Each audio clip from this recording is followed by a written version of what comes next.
30 நாட்களுக்கு மட்டும் ரஷ்யாவிடமிருந்து கச்சா எண்ணெய் வாங்கிக் கொள்ள இந்தியாவுக்கு அமெரிக்கா அனுமதி. இந்த செய்தியை படிக்கும்போது அப்படியே உடம்பெல்லாம் கூசுது. ஏன்னா நம்ம இந்திய சுதந்திரத்துக்கு முன்பு வரை இங்கிலாந்து அரசிடம் அடிமைப்பட்டு கிடந்தோம். அதற்கு பிறகு நம்ம இந்தியா சுதந்திரம் வாங்கிடுச்சு. நம்ம ஒரு சுதந்திர நாடு, குடியரசு நாடு, ஜனநாயக உலகத்தின் மிகப்பெரிய ஜனநாயக நாடு என்று பெருமையாக சொல்லிட்டு இருக்கோம். இப்படிப்பட்ட நிலையில் இப்படி ஒரு செய்தி வருகிறது. அதாவது அடுத்த 30 நாட்களுக்கு மட்டும் ரஷ்யாவிடமிருந்து கச்சா எண்ணெய் வாங்கிக் கொள்ள அமெரிக்கா அனுமதி அளித்திருக்கிறது. நான் கேட்குறது, அமெரிக்கா யாரு? எதற்காக அமெரிக்கா இந்தியாவுக்கு அனுமதி கொடுக்கணும்? உண்மையிலே கொடுமையாக இருக்குது. அப்படியே சாஷ்டாங்கமாக போய் காலில் விழுந்த மாதிரி இருக்குது. நம்ம அவ்வளோ ஒரு போராட்டங்கள் நடத்தி இந்தியா சுதந்திரம் வாங்கி ஒரு சுதந்திர நாடாக இருக்கணும் பெருமைப்பட்டிருக்க நிலையில் இன்றைக்கி பார்த்தீங்கன்னா எல்லா விஷயத்துக்கும் அமெரிக்காவிடமிருந்து அனுமதி. இந்தியா அறிவிக்க வேண்டிய திட்டங்களை எல்லாம் அமெரிக்காவின் அதிபர் அறிவிச்சிட்டு இருக்காரு. அவர் அமெரிக்க அதிபரா இல்லை இந்தியாவுக்கு அதிபரா என்பது சந்தேகமாக இருக்கு. மத்திய கிழக்கில் ஏற்பட்டிருக்கும் போர் பதற்றத்தின் காரணமாக ஒரு மாதத்திற்கு மட்டும், அதாவது குறுகிய கால ஏற்பாடாக ரஷ்யாவிடமிருந்து கச்சா எண்ணெய் வாங்க இந்தியாவுக்கு அமெரிக்கா அனுமதி அளித்திருக்கு என்று அமெரிக்காவின் நிதித்துறை செயலாளர் அறிவிச்சிருக்காரு. அப்படியே எல்லாத்தையும் கொண்டு அவங்கள்ட்ட கொடுத்து சரணகதி ஆயிடாங்கன்னு நினைக்கிறேன் தோணுது. இந்திரா காந்தி பிரதமராக இருக்கும் பொழுது இப்போதைய அமெரிக்க அதிபர் இந்தியாவை மிரட்டும் பொழுது, இது எங்களுடைய நாடு, அந்த நாட்டை பற்றி என்ன முடியும் நாங்கள் பார்த்துப்போம் அப்படின்ட்டு மிரட்டலாக பதிலளித்தவர் தான் இந்தியாவின் ஒன்றிய பிரதமராக அப்போது இருந்த இந்திரா காந்தி. அப்படிப்பட்ட துணிச்சல் எங்கே போச்சு? கேட்டால் 56 இன்ச்சு நெஞ்சு அப்படின்னு பெருமை பேசிக்க வேண்டியது. இப்போதான் சமீபத்தில் இந்த ஈரான் போர் தொடங்குவதற்கு முன்பாக இஸ்ரேலில் போய் இஸ்ரேல் அவர் எங்களுடைய தந்தை நாடு, இந்தியா எங்கள் தாய் நாடு அப்படின்லாம் பெருமை பேசிட்டு வந்தார் இந்தியாவின் ஒன்றிய பிரதமர்.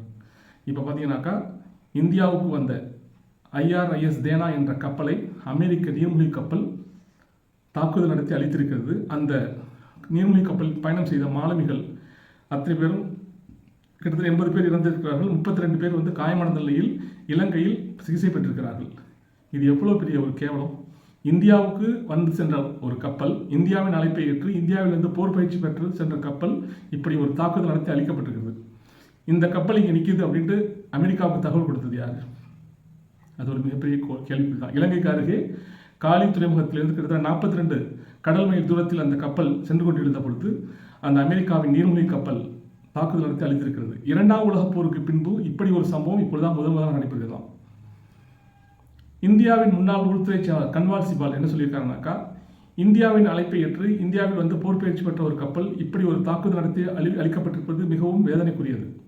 ஏன்னா இது இந்த விஷயத்தில் அரசியல் ரீதியாகவோ இராணுவ ரீதியாகவோ இந்தியாவுக்கு பொறுப்பு இல்லை என்றாலும் கூட மனிதாபிமான மற்றும் தார்மீக அடிப்படையில் இந்தியாவுக்கு பொறுப்பு இருக்கிறது.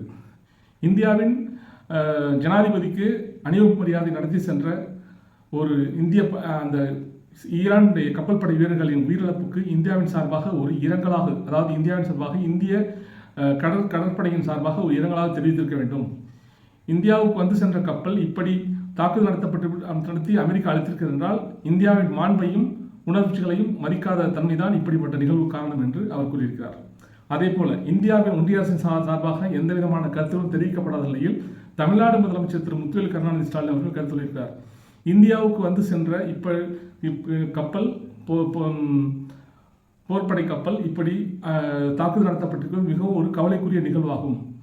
இந்தியாவின் கண்ணியத்தை பாதுகாக்க வேண்டும் என்றால் இந்தியா தொடர்ந்து மௌனமாக இருக்கக்கூடாது, அவர்கள் வாய் திறந்து ஏதாவது பேச வேண்டும் என்று கூறியிருக்கிறார் தமிழ்நாடு முதலமைச்சர். நடக்கும் சம்பவங்கள்லாம் பார்த்தாக்கா ரொம்ப கொடுமையாக இருக்குது. இந்தியாவுக்கும் ஈரானுக்கும் இடையே கிட்டத்தட்ட ஒரு நூற்றாண்டுகளுக்கு மேலாக ஒரு நல்லுறவு பேணி நடந்திருக்கிறது. அதாவது காஷ்மீர் விவகாரத்தில் கூட ஒரு இஸ்லாமிய நாடாக இருக்கக்கூடிய பாகிஸ்தானுக்கு ஆதரவு தராமல் இந்தியாவுக்கு ஆதரவு தந்த நாடு தான் ஈரான். அப்படிப்பட்ட ஒரு உணவுகளை பேணி வந்த நாடு இப்படி தாக்குதல் ஆகியிருக்கிறது. அந்த நாட்டின் உச்சபட்ச தலைவர் அலி கமேனி கொல்லப்பட்டிருக்கிறார். அதற்காக ஒரு இரங்கலை கூட தெரிவிக்கவில்லை. இந்த நிமிடம் வரை இரங்கலை கூட தெரிவிக்காமல் காலம் கடத்தி வந்த நிலையில் நேற்று இந்தியாவின் வெளியுறவு செயலாளர் விக்ரம் சூரி அந்த டெல்லியில் உள்ள ஈரான் தூதரகத்தில் சென்று அங்கே உள்ள பதிவேட்டில் கையெழுத்து ஆறுதல் கூறியிருக்கிறார். கத்தார் மீது ஈரான் தாக்குதல் நடத்தியது. அதற்காக அந்த கத்தார் நாட்டினுடைய அதிபரிடம் தொலைபேசியில் பேசிய இந்திய ஒன்றிய பிரதமர் திரு நரேந்திர மோடி கண்டனம் தெரிவித்தார். அதே போல சவுதி அரேபியாவில் நடத்தப்பட்ட தாக்குதலுக்கு எதிராகவும் அந்நாட்டின் சல்மான் இளவரசரிடம் பேசி அங்கும் கண்டனம் தெரிவித்து பதிவு செய்த நமது ஒன்றிய பிரதமர் ஈரானின் உச்சபட்ச தலைவர் அலி கமேனி கொல்லப்பட்டதற்காக கண்டனத்தையோ அந்த நாட்டு தலைவர்களிடம் ஒரு தொலைபேசி உரையாடலை செய்யவில்லை. அதற்கு பதிலாக நான் பெஞ்சமின் நெத்தன்யாகுடன் தொலைபேசியில் பேசினேன், அவரிடம் இந்த பிரச்சனைகளுக்கெல்லாம் ஒரு சுமூகமான ஒரு முடிவை எட்டுங்கள் என்று கேட்டுக்கொண்டேன் என்று ஒரு ட்விட்டர் பதிவு செய்திருக்கிறார். தாக்குதலுக்குள்ளாகி, அதாவது அவர்கள் அணுகுண்டுகள் தயாரிக்கிறார்கள் என்ற குற்றம் சாட்டி தொடர்ந்து இப்படிப்பட்ட ஒரு போரை முன்னெடுத்திருக்கிறது அமெரிக்காவும் இஸ்ரேலும்.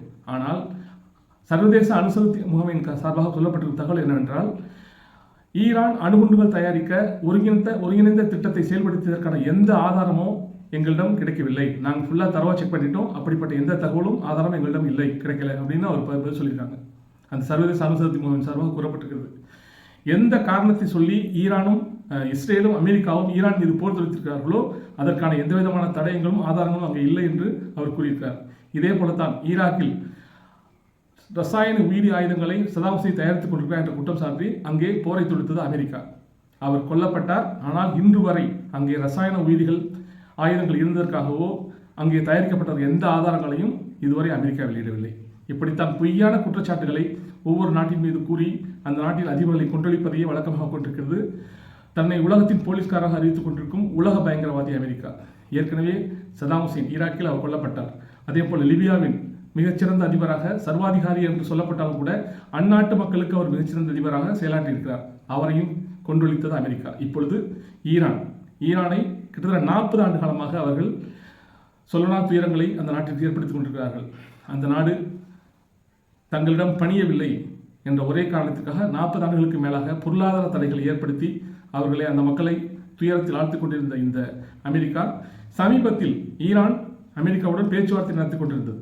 அதாவது அமெரிக்கா சொல்லக்கூடிய நிபந்தனைகளுக்கெல்லாம் கட்டுப்பட்டு செஞ்சுக்கலாம், பண்ணிக்கலாம் என்று ஒரு சுமூகமான பேச்சுவார்த்தை நடைபெற்றுக் கொண்டிருந்த நிலையில் இப்படி ஒரு தாக்குதலை அமெரிக்காவும் இஸ்ரேலும் சேர்ந்து முன்னெடுத்தது என்பது ஒரு சர்வதேச விதிகளுக்கு முரணானது. அதை யாராலும் ஏற்றுக்கொள்ள முடியவில்லை.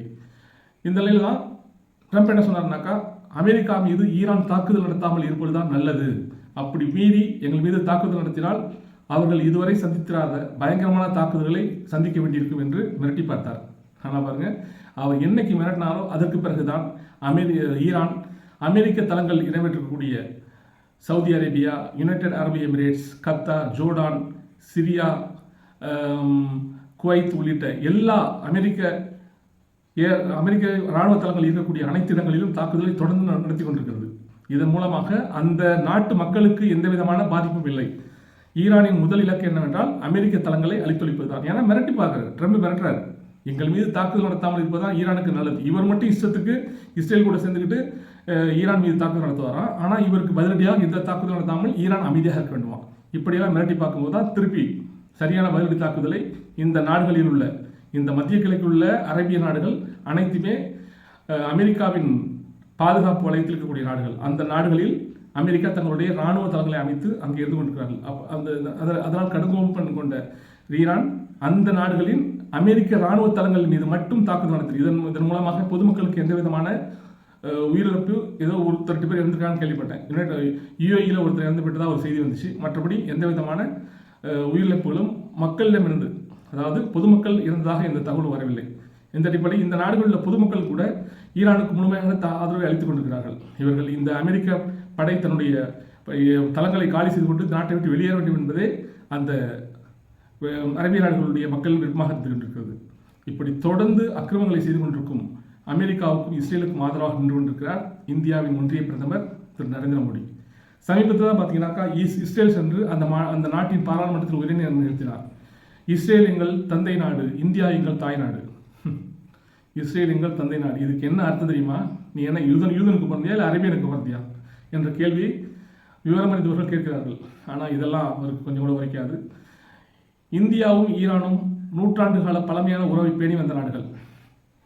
இப்பொழுது மரணத்தை கொல்லப்பட்டிருக்கும் அலி கமேனி அவர்கள் அவருடைய ஆட்சி அதிகாரத்தின் கீழ் மகாத்மா காந்தி பெயரில் அங்கே ஒரு மருத்துவமனை கட்டி எழுப்பியிருக்கிறார். அந்த மருத்துவமனை இப்பொழுது அமெரிக்க மற்றும் இஸ்ரேல் படை தாக்குதல் நடத்தப்பட்டு அழித்தொழிக்கப்பட்டிருக்கிறது. அதே போல் 165 குழந்தைகள், அவர்கள் பச்சிளம் குழந்தைகள், தொடக்கப்பள்ளியில் படிக்கக்கூடிய 1 முதல் 5ஆம் வகுப்பு வரை படிக்கக்கூடிய குழந்தைகள், அந்த பள்ளியின் மீது நடத்தப்பட்ட தாக்குதல் 165 குழந்தைகள் கொல்லப்பட்டிருக்கிறார்கள். ஏற்கனவே நடந்த 12 நாள் போரில் ஈரான் நாட்டினுடைய அந்த வான்வெளி பாதுகாப்பு சிஸ்டத்தை எல்லாத்தையும் கொலாப்ஸ் பண்ணிட்டாங்க. இருந்தாலும் கூட ஈரான் தொடர்ந்து போரிட்டு கொண்டே இருக்கிறது. நீங்கள் வேணால் போர் ஆரம்பிச்சிருக்கலாம், அந்த போரை எப்போ முடிக்கணுங்கிறது நான் தான் டிசைட் பண்ணுறேன் அப்படின்ட்டு ஈரான் தொடர்ந்து சொல்லிக்கிட்டு இருக்கிறது. தொடர்ந்து இப்பொழுது ஈரான் என்பது ஒரு மிகப்பெரிய நாடு. இஸ்ரேலை ஒப்பிடும் பொழுது ஈரான் என்பது மிகப்பெரிய நாடு. இவர்கள் தொடர்ந்து நடத்தி கொண்டிருக்கும் இந்த பேலிஸ்டிக் மற்றும் சூப்பர்சைனிக் ஏவுகணை தாக்குதல்களால் இஸ்ரேல் சின்னாவனமாகிக் கொண்டிருக்கிறது. அங்கே கிட்டத்தட்ட 8000க்கும் அதிகமான மக்கள் இறந்திருப்பதாக கூறப்படுகிறது. ஆனால் இஸ்ரேல் இதை மறுக்கிறது. 4 பேர் 5 பேர் தான் மரணித்ததாக அவர் கணக்காட்டி கொண்டிருக்கிறார்கள். அதே போல அமெரிக்க தரப்பிலும் கூட பல போர் வீரர்கள் தங்களுடைய உயிரை இழந்திருக்கிறார்கள். அமெரிக்காவில் என்ன பிரச்சனை இருக்குன்னாக்கா, முன்னாள் ராணுவ வீரர் ஒருத்தர் இந்த தேவையில்லாத இந்த போரில் போய் எதற்காக ஈரானை தாக்கி என்னுடைய அமெரிக்க வீரர்கள் உயிரிழக்கணும், யாரும் கலந்துக்க மாட்டோம் அப்படின்னு ஒருத்தர் பிரச்சனை பண்ணி அது கைதாக இருக்காரு. இப்படி தொடர்ந்து அமெரிக்காவில் உள்ள எல்லா முக்கிய நகரங்களிலும், நியூயார்க், வாஷிங்டன், கலிஃபோர்னியா என்று எல்லா முக்கியமான நகரங்களிலும் ஈரான் போருக்கு எதிராக ஒரு மக்கள் திரள் போராட்டங்கள் நடந்து கொண்டிருக்கின்றன. இப்பொழுது அமெரிக்காவில் டொனால்ட் ட்ரம்ப் தனிமைப்படுத்தப்பட்டிருக்கிறார். இஸ்ரேலிலும் கூட இந்த ஈரான் போருக்கு எதிராக மக்கள் போராட்டங்கள் நடத்தி கொண்டிருக்கிறார். அமெரிக்காவை ஒப்பிடும் பொழுது இஸ்ரேலி போராட்டங்கள் குறைவுதான் என்றாலும் கூட எப்படி பாலஸ்தீனத்தை இந்த இஸ்ரேல் என்ற கொடூரன் கிட்டத்தட்ட 60,000க்கும் அதிகமான மக்களை கொன்றளித்து, மக்கள் குழந்தைகளை கொன்றளித்து துவம்சம் செய்து நாசம் செய்தாலும் அதே போன்ற ஒரு நாசத்தை இப்பொழுது ஈரான் மூலமாக அவர்கள் பெற்றுக்கொண்டிருக்கிறார்கள் என்றுதான் கூறப்பட்ட செய்திகள் வந்து கொண்டிருக்கின்றன. ஆனால் ஈரான் உறுதியாக இருக்கிறது. இப்போ 2-3 நாட்கள் நடத்தப்பட்ட தாக்குதலுக்கு சற்று தாக்குதல்கள் குறைத்திருந்தாலும் கூட அவர்கள் அமெரிக்காவுக்கு ஆதரவான நிலைப்பாட்டில் இருக்கும் நாடுகள் மீது நடத்தப்படும் தாக்குதலை நிறுத்துவதாக இல்லை, தொடர்ந்து நடத்திருக்கிறார். இப்போ சொல்லியிருக்காரு ஈரான் சார்பாக, எங்களுடைய தாக்குதலுக்கு எதிர் தாக்குதல் நடத்த வேண்டும் என்று நீங்கள் விரும்பினால் உங்களுடைய நாட்டின் அரசர்கள், மன்னர்கள், அதிபர்கள் வாழக்கூடிய மாளிகள் மீது தாக்குதல் நடத்தும் என்று மிரட்டியிருக்காங்க.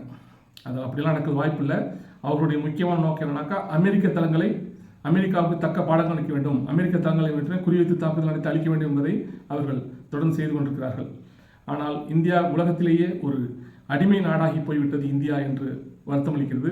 ஏன்னா சாஷ்டாங்கமாக இந்தியா அவர்களிடமே அமெரிக்காவிடம் சரணடைந்து விட்டதாக தோன்றுகிறது. அமெரிக்காவின் நிதித்துறை செயலாளர் சொல்கிறார், இந்தியாவுக்கு 30 நாட்கள் மட்டுமே ரஷ்யாவிடமிருந்து கச்சா எண்ணெய் வாங்குவதற்கு நாங்கள் அனுமதி அளித்திருக்கிறோம் என்று. இதெல்லாம் எனக்கு உள்ள உண்மையான ஒரு தேச உணர்வு கொண்ட இந்தியர்கள் மனம் நொந்து போகிறார்கள். நாம் என்ன அப்படி அமெரிக்காவின் அடிமை தேசமாக மாறிவிட்டோமா என்று.